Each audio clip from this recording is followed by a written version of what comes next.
everybody. I'd like to welcome you to today's Amazon Seller course on sponsored products.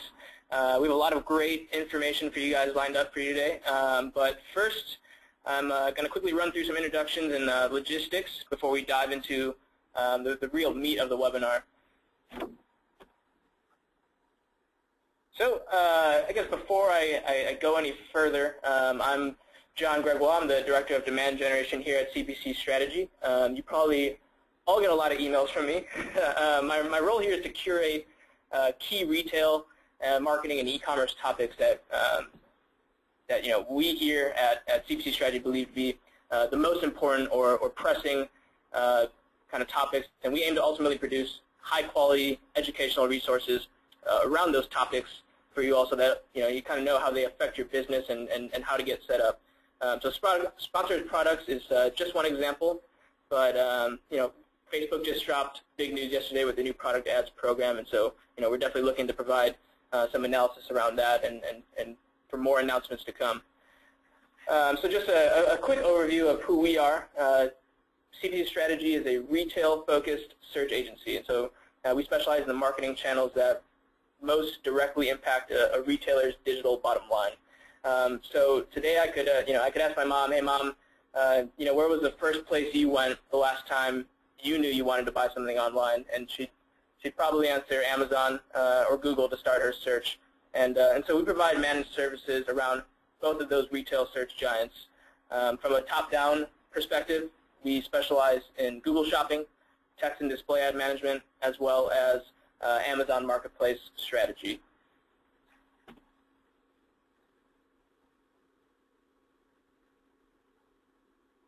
Cool. So just onto some of the logistics here. We are recording this webinar, so we know stuff comes up and you have to drop off, but we'll be sending the recording out when it's ready, probably early next week. And as always, we will be having our Q&A at the end, and I'm sure there'll be a lot, so please submit those questions in the chat box to the right, on the right side of your screen, and just whenever those pop up. And odds are we probably won't get to every question, and so we'll try to kind of compile all those together in a nice blog post, and we'll send out that blog post along with the recording, so you get all that information. So just to kind of hype up our speaker today, our featured speaker is Pat Petriello. He heads up our marketplace strategy and has really helped form our Amazon Sales Acceleration Program. He used to be actually a professional marketplace seller at skinit.com, and he actually did such a great job over there that he went up to Seattle and joined Amazon to work on their team. And so we pulled Pat directly from Amazon. I think Pat's been with us for about a year now, and it's been a real pleasure to pick his brain about marketplace strategy. And just to give a brief overview of what's to come in the next hour, before I hand it off to Pat, I guess we're going to start off with a brief overview of sponsored products for those of you who are kind of new to the program, but we won't spend too much time there. We'll then kind of roll into how sponsored products plays a role on the marketplace and kind of which goals it can really accomplish. And we'll move on to the product selection process, and after that we'll dive into the real meat and potatoes of the course, being the high-level steps we use to actually run the campaigns. And so we'll finish things out with a few closing thoughts and then jump right into the Q&A. And so with that, Pat, I will switch screen control over to you, and you can take it from there. Excellent. Sounds good. Yes, 1 second. Cool.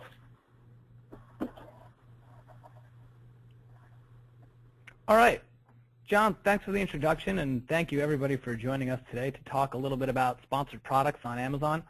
Sponsored products has been really top of mind recently in the industry, talking to Amazon themselves, talking to retailers. It's a powerful product that is out there. People know it's out there, and they want to know more about how to leverage it. So start a little bit, as John mentioned, as an overview of what sponsored products is. It's a CPC platform which exists within the Amazon Marketplace and is available to third-party sellers. Now, it's different than product ads. a little bit of confusion amongst the names. The names are very similar. So product ads on Amazon, they drive off of Amazon onto an off Amazon landing page.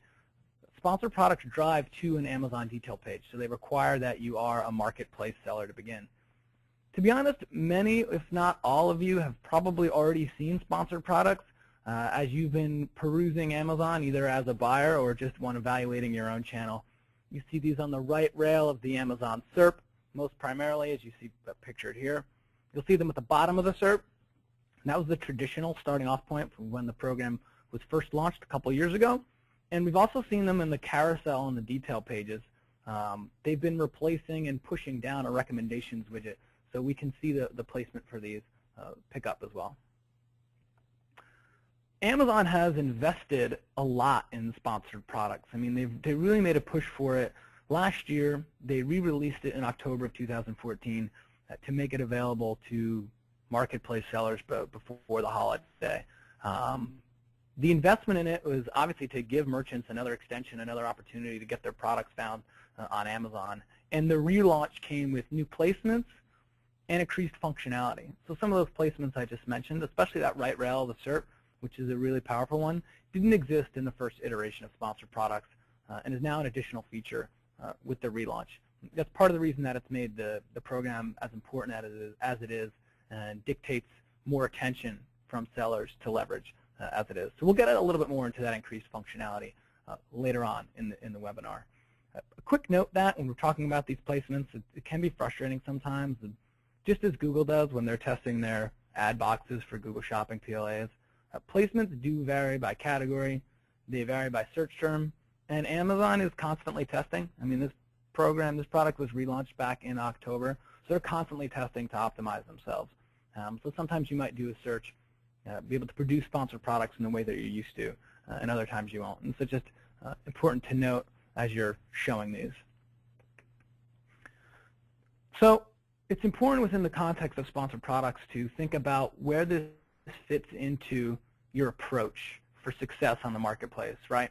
Your approach as a current seller or as a potential seller on the Amazon marketplace.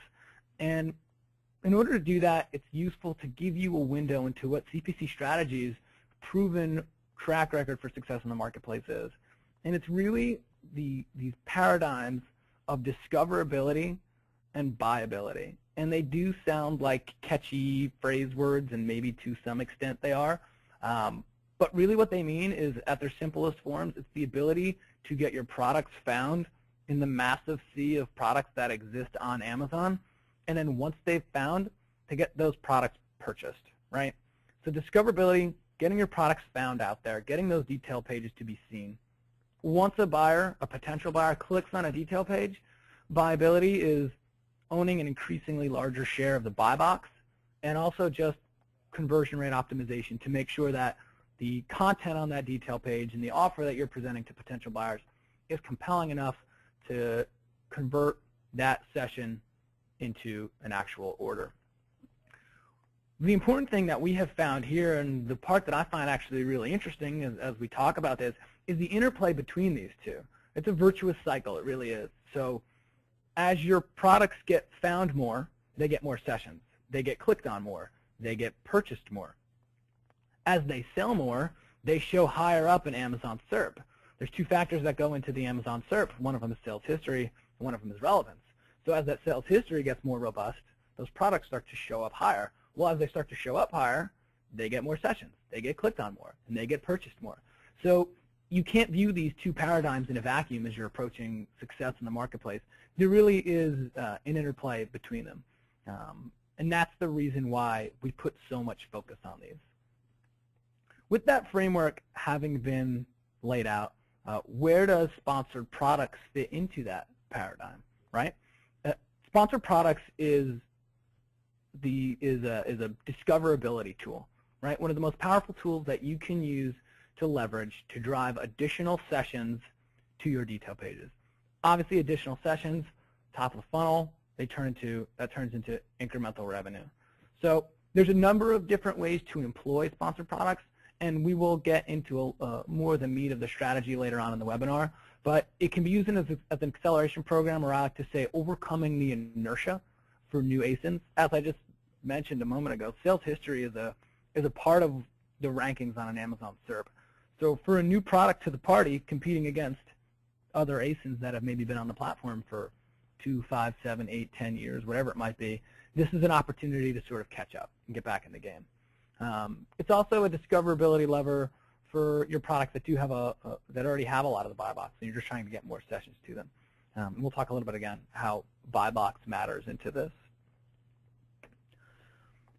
A lot of the questions that I get and a lot of the conversations that we have around sponsored products are always, you know, I don't think it's for me. My business is too small. I don't have enough ASINs. I have too many ASINs. I sell in a category that I don't think would work for this. My margins are too slim. This doesn't work for me. I'm not going to give Amazon any more of my money. Whatever the list might be around why people would resist or are confused about sponsored products. What we have found working with many sellers across many verticals and essentially obsessing over this product in terms of squeezing the most value out of it is that sponsored products can be used relative to what the goals are. The key takeaway is that this product does have value for all types of sellers, right? You might do $5,000 a month in top-line GMS revenue. You might do $20 million a month. This tool does have value, and we differentiate our approach to our sponsored product strategy based on those goals. So perhaps the goal is a defined cost of sale. Perhaps it's even multiple defined cost of sale goals relative to a product type or to a brand or to a certain time of year. Or the goal might be volume. You can see this heat map to the right shows a breakdown. We run reporting on all the sponsored products campaigns that we do and how we can differentiate those by the KPIs that matter most. And those are tailored based on to what the goal of the seller is and to how their catalog is structured. And perhaps there's greater margin in some areas and less margin in other areas. So the key takeaway again is here that this tool has value for all sellers. Relative to your goal, it's to be leveraged in different ways. So a little bit of logistics around sponsored products is, all right, so I'm selling on Amazon. I can run sponsored products for everything. How does this work? The biggest question we get is, wait, I'm not running sponsored products. I only have 50% of the buy box. Why am I going to incur a cost to drive incremental traffic to a detail page where one of my competitors owns the buy box? It's a good question, but the way sponsored products works is that your ads, right, we showed screenshots of that right rail, that bottom rail, your ads will only be pitched when you are in the buy box, right? So in order for an ad to surface in sponsored products, A, you must have the buy box, and B, you must be featuring it in a sponsored products campaign that is live and has a budget. So what's great about that is you're really only driving an incremental piece of the pie when you're in the buy box. So even if you only have a portion of the percentage of buy box ownership for a product, there is still some value because you can drive traffic when you have that buy box ownership. You can see at the bottom of the screen, it's pretty self-explanatory, the categories that are available and open to sponsored products. Sponsored products is also available in most of the other Amazon regions. If you are an international seller as well, I know it's available in UK, in DE, which is Germany, in France, and Italy as well. So if you happen to be an international seller and you're attending this webinar, this is still relevant information for you as well. So what products do you want to select then? What ASINs should you run products for, having understood what you can run products for? You should run it for all of them. Really, the approach here is to give each product a chance to succeed, and I can't harp on that enough. It's so common, right? It's so often that you go with your gut, or you say, hey, these products work for us in another channel, or we have really good margins on these products and we want them to succeed. Our approach here at CPC, and we're pretty obsessive about this, is to let the data tell us where to apply our efforts and our budget. We'll get more into that later on, but it's really just the overall strategy takeaway is that, let's say you have 10,000 products in your catalog.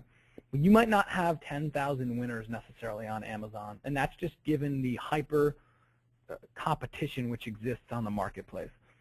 So the key is to let sponsored products ad run for all of your products and let Amazon tell us where to push harder. Let the Amazon buyer and the data that we get back from them inform our decision making for what we should push harder against for sponsored products. And that's some foreshadowing when we actually get into a little bit more of the strategy. So if you're a seller that has large catalogs, if you have 50,000 SKUs, maybe you have 100,000 SKUs, or maybe you have a million SKUs, can you still use this tool? The answer is yes, with some caveats, right? There's a manual labor of creating campaigns. Your campaigns have to be added manually. Your campaigns have to be created manually, and products added to those manually. It's not the same way as Google Merchant Center and AdWords work, where you can point to an all products target and take the full bucket of your products with a couple of clicks. So there is a labor element to setting up campaigns. The campaigns, honestly, and this is from talking to Amazon as well, they do become a little bit buggy. Once you get about 1,000 products in them, sometimes we start to see server load errors. We start to see some issues there that do compromise just the ease of using the tool. So it will still function properly. The ads will still surface, but it does get a little buggy in terms of actual creation and management. So just important to note. So for large catalogs, you will want to focus on your best sellers as determined by marketplace performance if you're an existing seller. If not, that decision will be informed by performance through your other e-com channels if they exist.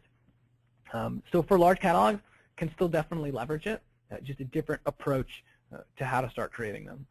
Caveat here, there is on the Amazon roadmap product development to add an API in order to be able to manage this through APIs, or a CSV or Excel upload to be able to create these campaigns in mass. We don't have a date on that right now, but it is in the roadmap, which is obviously, we look forward to that. And so Matt, you allow me to interrupt real quick. I guess a question I have is even if you're leveraging technology like a Merchant or a channel advisor, you can kind of facilitate that process of uploading products and sponsored products? That's correct, yeah. So those third-party integration tools that some of the merchants on this webinar might be using, they can use those APIs to manage their content, manage their catalog, manage repricing and titles and inventory levels and things of that nature. But there's not an API call which exists yet for those to plug in to manage sponsored products. So that's right. Cool. So when we get into sponsored products and we start to tease out a little bit of what is actually in there and how can you leverage it, and part of that is understanding the different campaign types that you can use as an advertiser on Amazon. This also shows where this tool has really evolved. So there's two different types of campaigns that you can run through sponsored products. One is automatic, one is manual.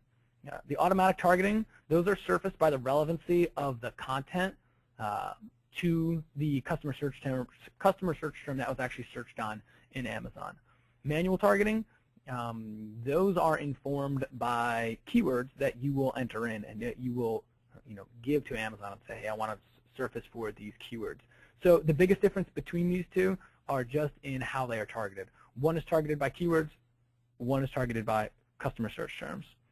The evolution of sponsored products is that automated campaigns didn't exist in the first iteration. Automatic campaigns were released with the new iteration of sponsored products back in October. They really have proven to be a game changer, both in the ability to push the needle and in the data that we get back. So, CPC strategy for leveraging sponsored products, right? This is the meat. This is the fun part. This is the exciting part where you can say, okay, I've got this tool. I understand how it works. I know where I can use it. Now what? Right? So where do we want to start? Step one. And this is going to depend on your status in the marketplace, right? And this is product content evaluation. Remember a moment ago we just talked about automatic campaigns and how automatic campaigns run based off of your product content. So this is a classic garbage in, garbage out approach. And if you're a brand and you're in brand registry and you control your detail page content, you have a lot more ability here to impact your content. And so you'll want to start by tailoring your content to make sure it's as optimized as possible, so that when it's leveraged by an automated campaign, it's leveraging good content to pitch it to relevant customer searches. if you're a reseller or if you're in, in a highly competitive ASIN and you don't have detailed page content, you don't have as much flexibility in order to dictate this content, and as such, you're not going to want to dedicate as much time, energy, effort, and resources in doing so. Just sort of a quick aside to give some context to this, and I know many of the people on the call here are already e-commerce experts and are familiar with advertising on Google. So think of automatic campaigns as being akin to Google Shopping, how they're informed by that product content. They're like those PLAs, that search, and how manual campaigns are akin to traditional text ads that are hydrated by keywords. And so that's sort of a common construct that you can use to think about these. So step one, we evaluated our content. All right, we're good, we're clean, things are ready to go for an automated campaign. So then we launched that automated campaign, right? Step two, our automatic campaign implementation. We want to put all of our products in an automatic campaign at a low bid level. Low bid level, less than 5 cents, 2, 3 cents, and that'll be tweaked depending on your on the category that you're in and the competitive landscape that you're in. But that's what I mean when I say, at a low bid level. What's the goal of doing that? Twofold. The goal of doing that is to drive incremental sessions and revenue in and of itself. Your automatic campaign will drive revenue on its own, even if you never created a manual campaign after it. That's one of the goals of creating an automatic campaign. One of the other goals is data harvesting for creating manual campaigns, right?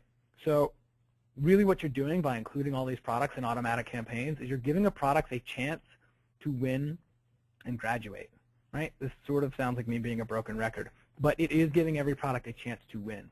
Let the data tell us where to push harder, right? So you let your automated campaign soak for and collect data for about 30 days. The longer you can let them soak, obviously the more you can trust the veracity of the data which you've compiled. There might be some other cases where there's seasonality or certain holidays that dictate that you want to get moving faster on creating manual campaigns, but optimally you want to let those automated campaigns run for about a month.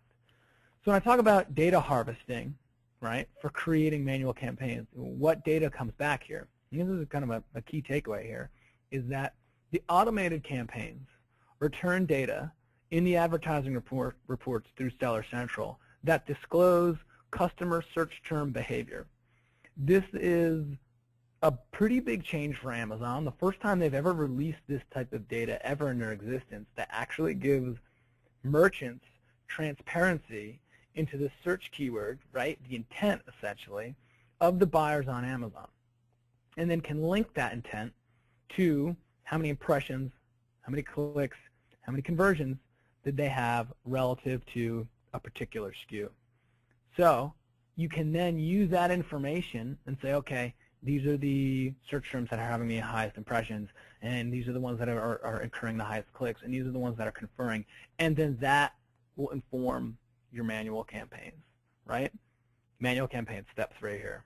So you're using that data to create your manual campaigns, and your product selection for those manual campaigns is based on performance. Again, it's data-driven. So you're going to want to find which of those products were sought after and converted in your automated campaign that merit being, I'm calling it, graduated into a manual campaign creation. The ones that are more bottom, more bottom of the funnel in terms of targeting. So you'll pick more specific, higher converting keyword targets to drive traffic specifically to those products, right? And then the focus there is on the building out the campaign architecture and how that works, right? So the way we would do that is we have campaign differentiation by a product type or by a brand. So you'll have your automatic campaign, and in a perfect world you'll have your automatic campaign, all products, low bid level, that's running, doing its thing, providing you data. We're taking that data, that's then going back and we're saying, okay, based on this data, these products or this subset of products merits being focused on more aggressively through manual campaigns. Manual campaigns, okay, so there would be a manual campaign for product type, right? So then the product type might be the manual campaign for pops. And then your ad group Beneath that is your subcategory based on your common characteristic, or again, brand, depending on how your catalog is set up. So then if you have the pots as your manual campaign, then your ad groups might be steel pots, blue pots, black pots. The reason being is that you want relative keywords, so that differentiation matters. If somebody searches for stainless steel pot, and you have all these other iron pots that are grouped up with those in an ad group, you'll be pitching ads that aren't relevant to the search, and that'll lead to essentially lower conversion and higher cost of sale. So the other usage would be able to use the ad groups by brand in order to leverage branded keywords. So if you're a reseller, you sell multiple brands, or if you're a brand manufacturer and you have multiple brands on the marketplace, it's another way that you can leverage the architecture of that. Step 4 is bidding and bid refinements.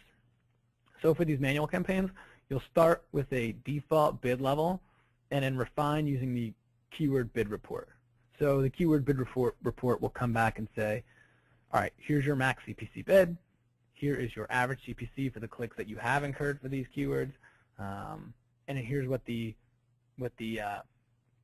average page 1 CPC bid is. And so then that will help inform where to make those changes based on where you have margin, where the products are performing well, and where it makes sense for you to push harder.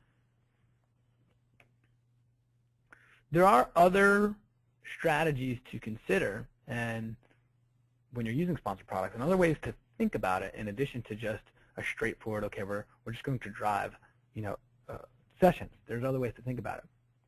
So one is a fulfillment-based approach. That sounds fancy. What does it mean, right? It's for those merchants out there who are hybrid, which are many, using FBA, Amazon's Fulfillment by Amazon service, and Fulfillment by Merchant, self-fulfilled. You're fulfilling the orders directly to your customers yourself. Another approach that you can consider are campaigns based on the fulfillment method. So if you have inventory in FBA, for example, that is aging or has been sitting on the shelf for longer than you would like, and you would like to get incremental sessions to that inventory with the intent of selling it through at a quicker rate in order to get that churn going, you can leverage sponsored products in that way to, say, for example, create a campaign or an ad group that's focused on those products in FBA. Now again, there's no API, there's no CSV upload, so this is not a dynamic approach where you can write a if FBA, then include in this ad group type of thing. But you can still create this as long as you're on top of it and you know which your products are in FBA and FBM. Another focus is called an alpha ASIN focus. And this again goes back to that strategy and just where to focus your time, where to focus your effort. The goal here is increasingly trying to find a way to drive growth through your Amazon channel, right? And that doesn't necessarily need to be by having every product grow at the same rate or every product doing well. You will find areas of your catalog, and some of you are probably shaking your head right now saying, yep, I know exactly what you're talking about. With this, it's the classic 80-20 rule, where you will find those portions of your catalog that do really well for you on Amazon, that you have really strong pricing, that your products show up high for key search terms in areas that you're really successful with. And one of the most successful ways we have found leveraging sponsored products has been pouring additional fuel on that fire. So that's kind of your alpha ASIN focus. It does you less good to take a product that has 200 sessions and double that to 400 sessions, even if you can say, hey, I've doubled the sessions of one of my products. I'd much rather take my top selling ASIN that's doing 10,000 sessions, and I'd rather double that, make that 20,000 sessions. So not all growth is created equal. So that's another way to think about how to use this. And then there's a SERP enhancement focus, and this one's interesting. We've been playing around a lot with this. I talked a little bit about the overcoming the initial inertia of selling on Amazon, and we're also looking about how sponsored products, since it does help with sales history, and since sales history is one of the areas that impacts the Amazon SERP, of how using sponsored products will have a potential halo effect of the organic SERP for where your products will show up based on the performance that they have seen through sponsored products. Now, we are continuing to explore and to test and to push the limits and to push the boundaries of this to see if that's measurable and to see if that's actually happening, but also in another area that we're focusing on there. So why is this such a huge opportunity, right? I mean, a huge enough opportunity that we're focusing on it, we're thinking about it, we're talking to Amazon about it, you're on a webinar wanting to hear about it, right? Why is this such a huge opportunity? For a number of reasons. First off are kind of the obvious ones. This is an opportunity to drive incremental sessions and revenue through your Amazon Marketplace channel.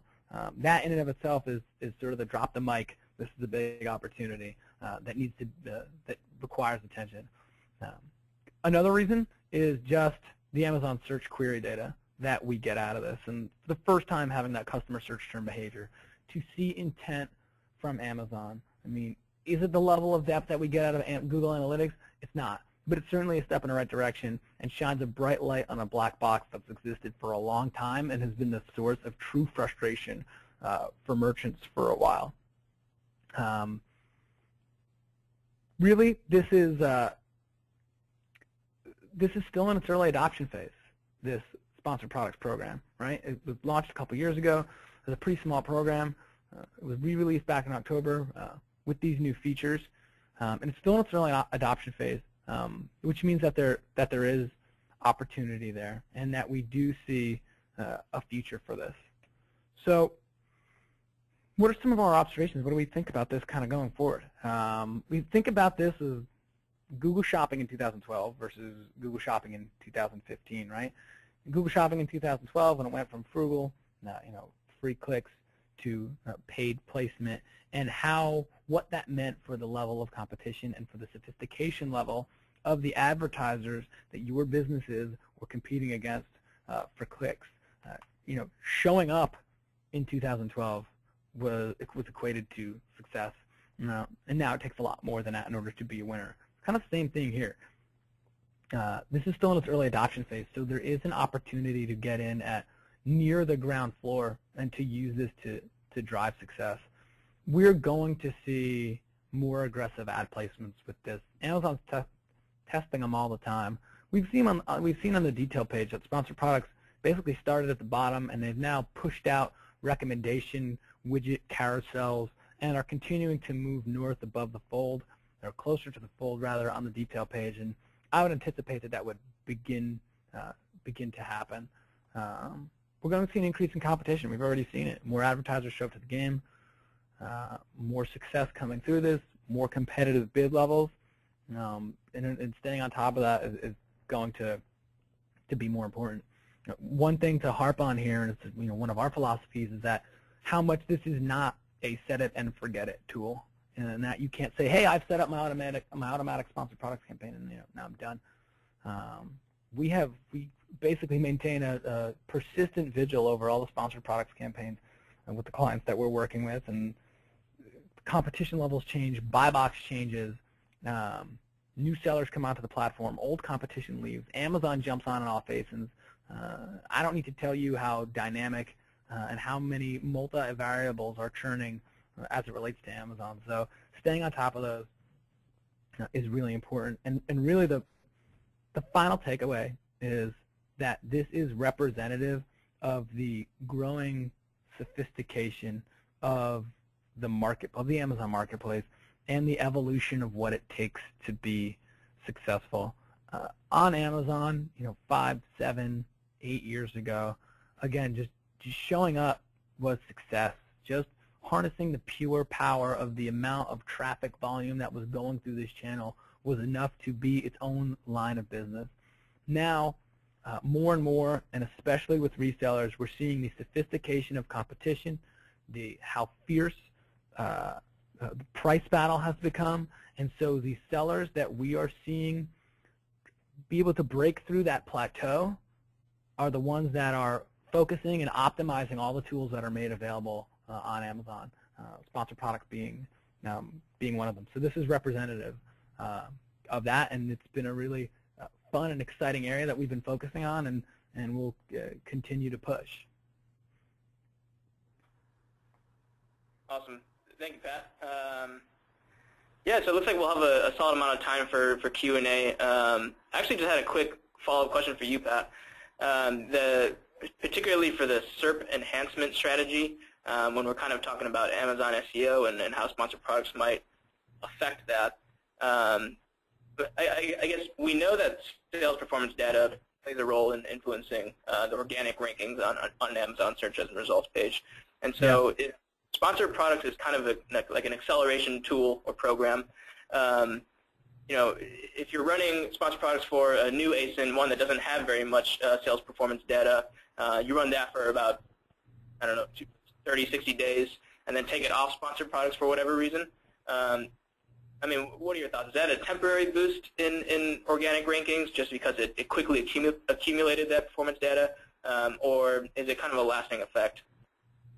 Yeah, that's a good question, and as you might expect, the answer to that question is it sort of depends. So yeah.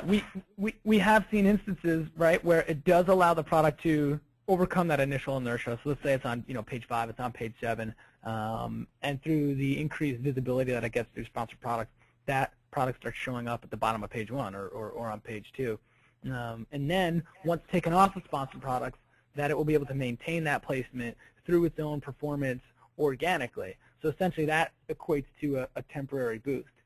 Now lots of other times we'll find that either A, depending on the product and just depending on how popular it is, the boost might not happen at all. There is no guarantee that boost will occur depending on the product, or that the product will get that temporary boost and then will sort of sink back to its stasis of where it began before it was in that. And so a lot of that is just depending on the competition level in that category, especially for those keywords, and just how compelling the offer is. Awesome. So there's actually a lot of questions, so I'll kind of just run down this list and I'll throw them your way, and we'll go from there. Cool? Yeah, sounds good. Cool.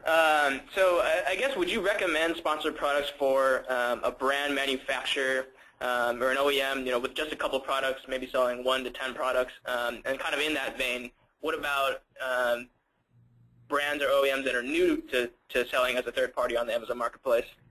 Do you recommend sponsored products for them as well? So the question is really small catalogs for brands and new brands for the marketplace. Were those the 2 subsets? Correct. Yeah.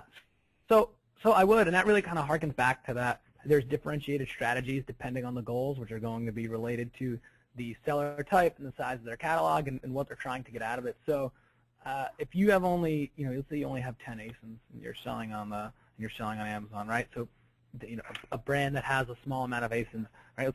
Think GoPro, right? They are, you move a ton of units that have a small amount of ASINs. There's still value in driving incremental sessions. If anything, they have a consolidated catalog, so each one of those products represents a larger opportunity for success. So it does make sense for that type of merchant to still feature those products and sponsored products. Now, it's still important to do that in a profitable fashion. So if you're running 50, 60, 70% cost of sales for a given one of those products or for a certain ad group based on the keywords, then there'll be differentiation in bid and strategy within those group of ASINs, but there's definitely still value to that type of seller. For new brands, same idea.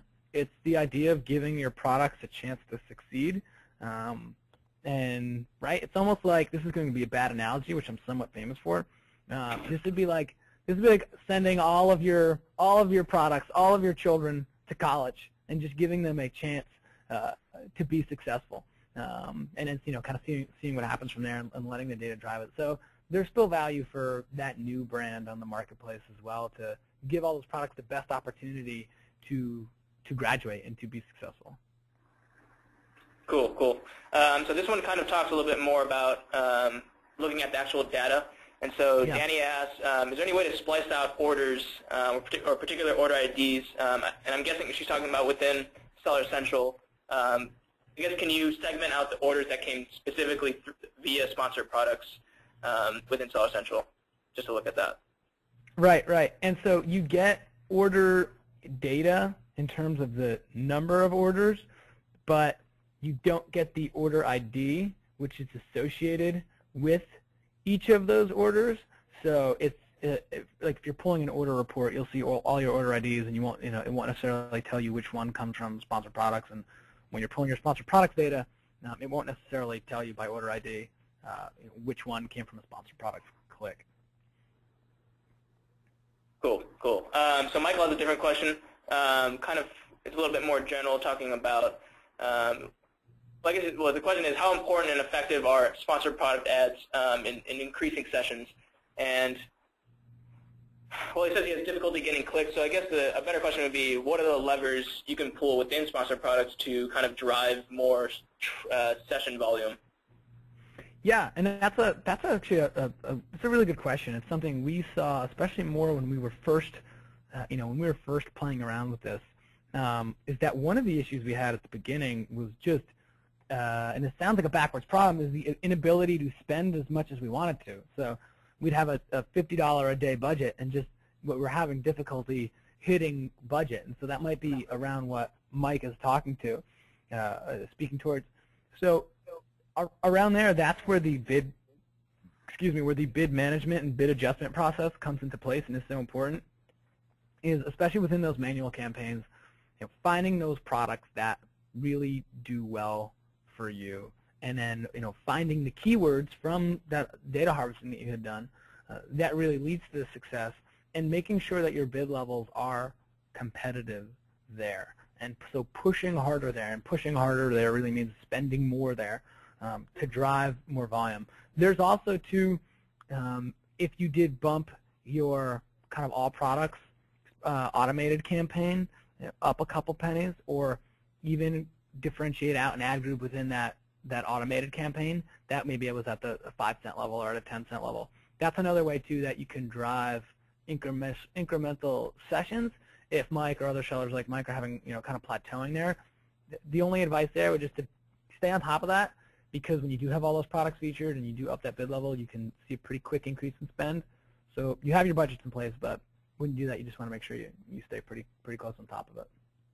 Okay, okay. And kind of along those lines, Depesh had a question saying she's struggling keeping cost of sale low. I guess what are the levers you can pull to keep your cost of sale low? So the first thing I would take away from there is to make sure you're looking at the right time frame when you're making that evaluation. So if you're either pulling reports from the advertising report section of Seller Central, or if you're using the UI, there's a little drop down that actually shows the window that you're looking at. And so this happened a little bit at the beginning, and I talked to sellers about this a lot, is that maybe you're only looking at week-to-date data, and so you've spent $8 and you've only generated one sale, and so you're seeing a cost of sale that's really high. But then when you actually expand that out to month to date or last month or all time, that you actually see, oh wait, actually this campaign is performing well, and it's just a spike. So some of it just depends on the endpoints of the data that you're looking at. Otherwise, you want to get a little bit more granular. So if you're zooming all the way up and saying, okay, my campaigns as a whole are at 25% cost of sale, and my goal is to be at 15% cost of sale, so I have to bring that down. Then you'll want to go into these specific campaigns, the specific ad groups, the specific products, the specific keywords that are causing that to be as high as it is.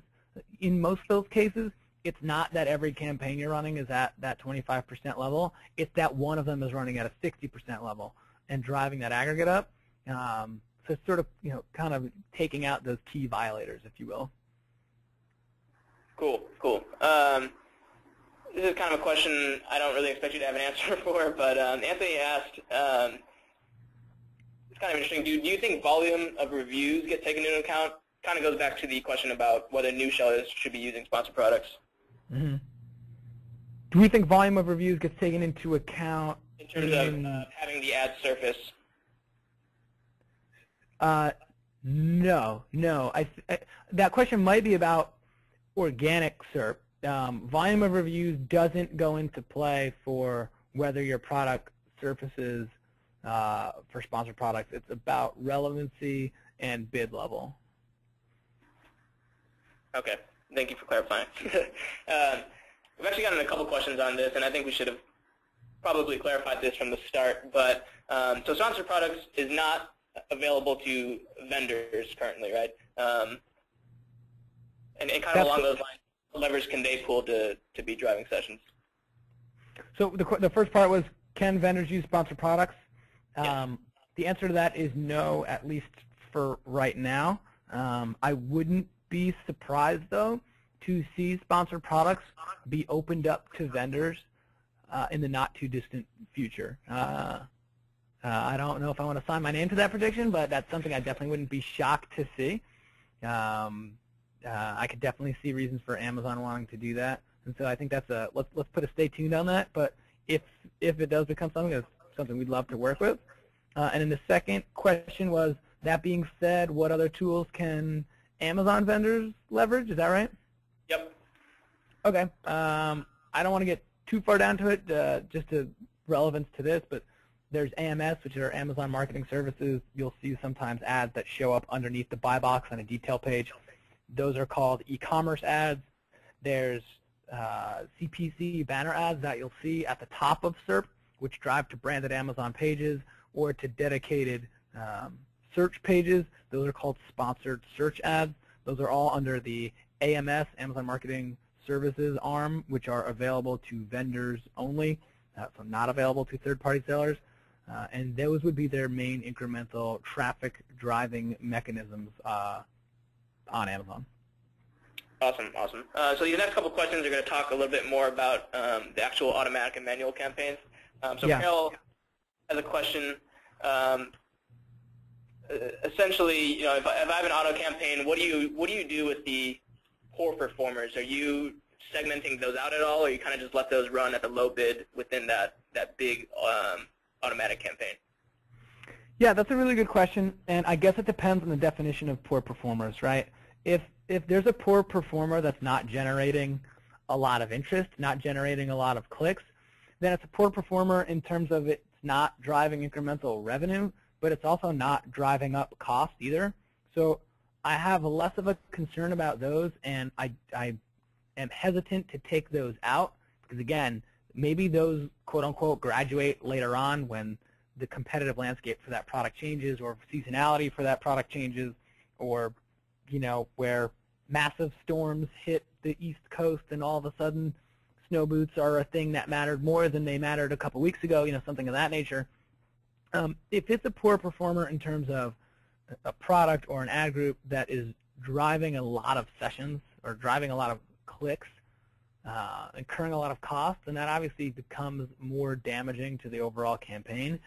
And then it's looking at why. If it's a manual campaign, it's teasing out, is it the product or is it the keywords, right? So an example I'm thinking about is, this is for an automatic campaign where we're working with a client, and in their product details, it said, this product is made in the USA, not made in China, was in their title. And then so we found the automatic campaign was pulling the word China, and then so that became that was generating a lot of clicks, but it wasn't relative because the product just happened to have the word China in there. It was people looking for Chinese art, and this product happened to be a supplement, and they were just saying this product's made in the USA, not made in China. So then you'll want to look and say, okay, where are these bad clicks coming from? Can I either A, clean up my content, or B, if this is a manual campaign, go figure out which of those keywords are your biggest violators and find out, is this a keyword relevancy issue, or is this just a product that's not converting? Cool, thank you, Pat. So it seems like manual campaigns are kind of where sellers can get a little bit more creative in terms of how they break those out. And so you mentioned, possibly doing it by fulfillment method, individual SKUs, categories, brands, product attributes. What about product margins? So I guess the question is, do product margins play a role in terms of how we actually create or segment out manual campaigns? So the product margins do come into play in terms of when we're setting goals, right? And so we'll know that certain products have certain margin levels, and so we want to keep that in mind when we're advertising them, and that a certain cost of sale doesn't make sense for those products. But I think one of the things to keep in mind there is that if products have similar margins but are dissimilar products in terms of attributes, if they're in the same manual ad group, since the keywords are getting set at the ad group level, if those are different products that have the same set of keywords, then you just want to make sure that the keywords still remain relevant. So maybe you have the same margin on, a pair of headphones and a mouse, and so you'd say, okay, hey, these are grouped by margin. But when you're writing keywords, you'll have mouse, and so now your headphones are part of that ad group, and that's not relevant to your keyword mouse. So it can be done like at the campaign level, but then when you break out the ad groups, you'll just want to make sure that the products are grouped by some type that's similar to make sure your keywords stay relevant. Cool, cool. This has actually come up quite a bit in some of the questions that I'm seeing here. And so a lot of people are drawing connections to AdWords and their quality score metric. And so yeah, it's probably more so a reflection of how mature the program is. But I mean, to your knowledge, do you use? I mean, I don't believe there's a quality score metric for sponsored products, but do you use click-through rate, I guess, to inform your bids or yeah, I guess how aggressive you are with bids? So yeah, there is no quality score that currently exists on Amazon for sponsored products. We do use click-through rate to inform when we're talking about creating manual campaigns, and also when we're curating keywords and bid levels. We do use click-through rate as one of the KPIs in determining what's successful or not, right? Because if we're getting a ton of clicks, and from those sessions, but then those clicks aren't converting, then that conversion rate is obviously just spend driving up cost of sale. So we do take a look at both the conversion rate and at the click-through rate. Awesome, awesome. Thank you, Pat. Kind of a more generic question, but obviously Amazon has their incentive for you to spend more on the program, and so they have their suggested bid. I guess how do you take that into consideration when you're deciding your bids for manual campaigns? Yeah, that's a good question. And so what I'll say is, just to be totally honest, is we do use that bid to help inform our bidding, but it's a trust but verify approach because of how new it is as well, and also, like you said, because obviously there is an incentivization too, just to encourage additional spend. So we do use that to inform the bid, but to me, the data, the actual performance data that we're seeing, and okay, we upped the bid, we saw clicks go from X to Y, we saw conversions go to X to Y, is probably more meaningful in terms of deciding actionable data in terms of how we're going to adjust that campaign next. But we do use those. They're nice for setting those default bid levels to start. Is probably the best way to leverage those right now. Okay, thank you, Pat. Roberto actually has an interesting question. So should I use sponsored products to increase sessions to products where I'm currently already on the first page for an organic listing? And so that kind of goes back to I guess to draw the comparison to AdWords. If you're a brand, do you run branded trademark campaigns even if you're on the first page for your own branded term? And so I guess what are your thoughts on that? Yeah, that's a great question. I think and talk about this a lot, actually. My view on this is the value of having that real estate on that SERP and at the top of that SERP for the keywords that matter most is worth it, is still important enough that it should be done. It also is in some ways a defensive measure just to prevent competitor products from being able to get the level of visibility that you have organically. The key there is to just the answer is always at what cost, right? So if that can be done profitably, you're not losing out on the clicks where people are clicking on your organic ads, or your organic listings rather, and converting through those. So if that can still be done profitably, then I always advocate for doing that, because I believe the value of owning real estate on the SERP for those searches that matter most to you makes a difference, and from a brand perspective on Amazon gives you a higher degree of control over the brand experience for potential customers searching for your stuff on Amazon. Nice to put that. So this question kind of draws back to your 4 steps in terms of leveraging both automatic and manual campaigns simultaneously.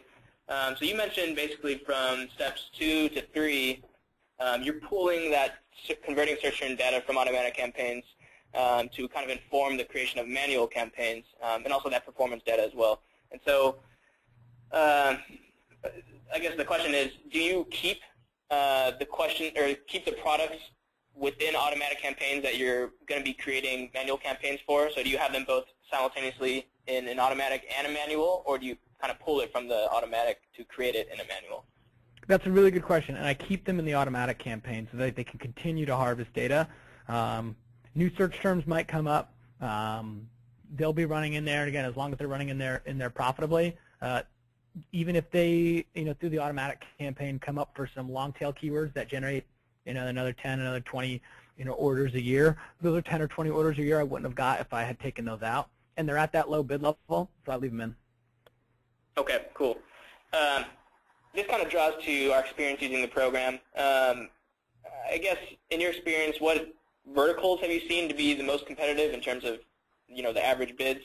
And kind of on that note, what do you recommend for a seller in a highly competitive vertical?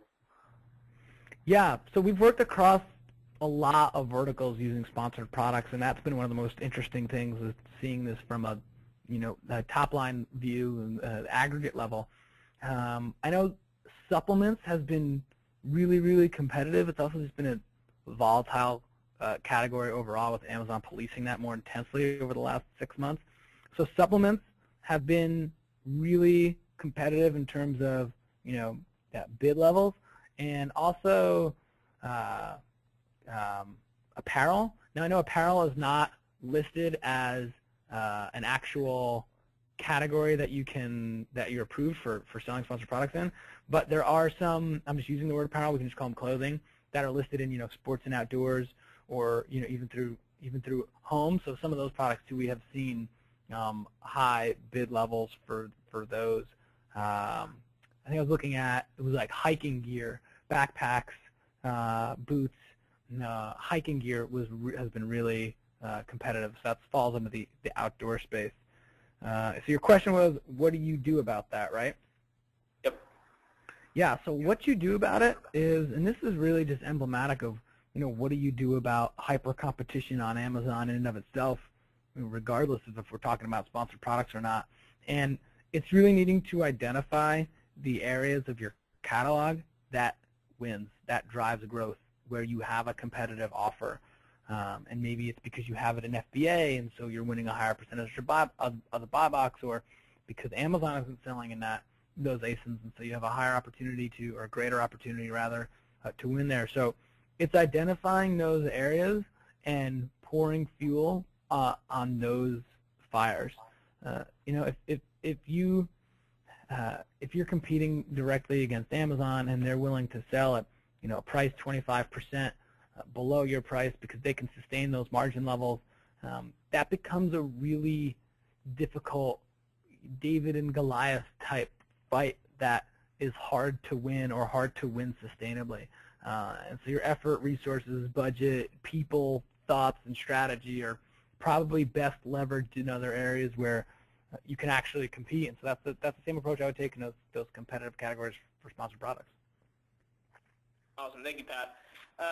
It looks like we have time for just one last question, and I can already see that there's over 20 questions that I haven't even gotten to, and so apologies if I didn't get to it. Some of them are a bit specific, and so I'm choosing this last question just because it seems like it's probably applicable to a lot of people. So Jared has a good question. I guess, how can sponsored products ads help me with my inventory that hasn't been moving? And so I'm sure that's something a lot of people can relate to. So do you suggest utilizing ads to, I guess, move that inventory, or just not do anything with them? Does that question specify whether that inventory is FBA or FBM, or is it just in general? FBA. Okay, yeah. So I think I mentioned that as one of the kind of other strategies that you can use, a fulfillment method strategy for using sponsored products. So let's say you have 25 products that are sitting in the Amazon FCs, or in multiple FCs, as is mostly the case, and maybe they've been on the shelves for 6 months, and you're paying the per square footage storage fee, or you're coming up on your annual long-term storage fee, and you don't want to incur the cost of recalling that inventory.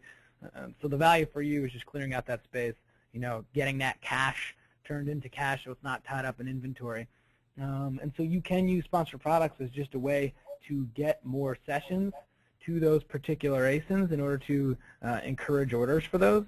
And so that's one way you can think about it, in that, ideally you would have liked that inventory to have sold on its own without needing a boost, but the cost of having it sit there is becoming such that the value is greater for you just to get it out of the Amazon FC, clear up some space for you, and again, just turn that investment into cash. And then so you can use sponsored products to direct more sessions to that, which will lead to more orders, and hopefully clear out that inventory. Okay. Thank you very much, Pat. So that's pretty much all the time we have today. Pat and I will go over these questions that we haven't gotten to, and so we'll work on getting some answers to those. If you didn't get a chance to submit your questions, you can feel free to email me directly. It's just john@cpcstrategy.com. So feel free to submit your inquiries there. And Pat, you got any closing thoughts? No, just that we're excited to continue to do this and push what the limits of this program are, and we learn something new about it every week, and to pass that knowledge on through webinars and through working with sellers is a lot of fun, and kind of what gets us up in the morning. So we're excited to keep doing it. Okay, I appreciate you guys joining us today. Have a great day.